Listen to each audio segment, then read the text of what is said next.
Bonjour à tous, on se retrouve pour une nouvelle position ici avec pour une fois une étude, une finale évidemment. Le but ici avec les blancs qui ont l'avantage matériel quand même assez nettement avec la tour et le fou, c'est d'arrêter le pion évidemment, hein, éviter que le pion fasse dame, ou si le pion fait dame, aller capturer la dame ou éventuellement mater, pourquoi pas. En tout cas, le but des blancs, c'est bien de gagner. Ils peuvent faire nul très facilement, même si les noirs font dame, ils auront passé de matériel très probablement pour gagner, parce qu'il y a quand même tour fou et un pion. Mais comment arrêter ce pion? Voilà la question. Le fou, évidemment, ne peut pas contrôler la case de promotion, il n'y a que la tour pour la contrôler. Par contre, le fou pourrait prendre le pion si jamais il l'attaque, évidemment, en faisant échec. Et c'est là où on va trouver évidemment des idées pour essayer d'attirer le roi sur une case où il va être mis en échec, très probablement. Donc ici, les coups forcés, bien évidemment, ce sont les coups qu'on va étudier. Quels sont les coups forcés possibles dans cette position? Il y a deux échecs, hein, il n'y en a que deux. Il faut faire échec a priori, hein, parce que sinon les noirs font dame sur échec.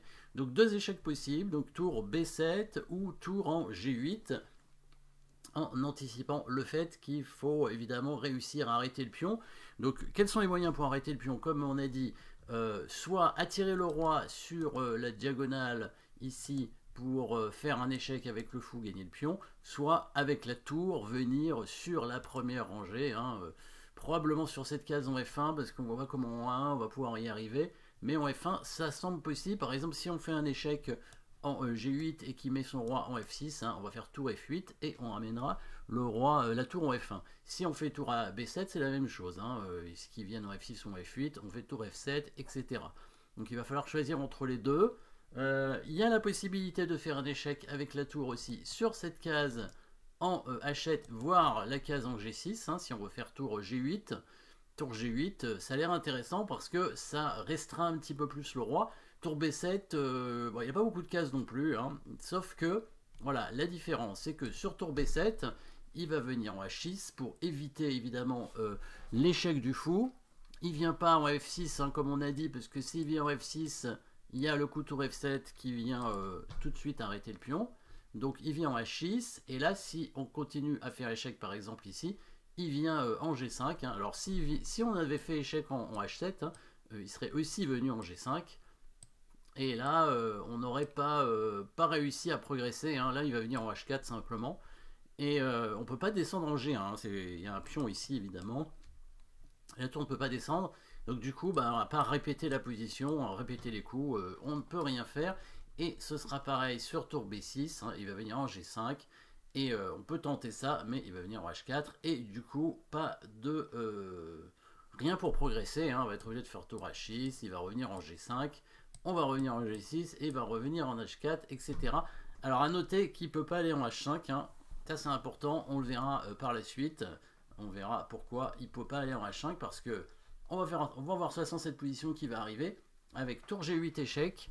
Hein, donc là, pas de roi F6 parce que tour F8, comme toujours. Pas de roi H7 non plus, évidemment, parce que sinon fou D3 et on prend le pion, et voilà, il nous reste un pion pour gagner, heureusement, hein, un pion qui va aller à dame avec l'aide du fou et du roi, bien évidemment. Et du coup, il va venir en H6. Il va venir en H6. Là, si on fait tour H8, on fait que répéter les coups. Donc, on vient en G6 cette fois. On vient en G6. Et là, il ne peut pas aller sur la case noire en H4, qui va aller forcément sur une case blanche. Pardon. Et qu'est-ce qui va arriver? Quand le roi va arriver en H7 par exemple, voilà, là c'est le coup à trouver qui est très important, évidemment, le coup qui permet de gagner.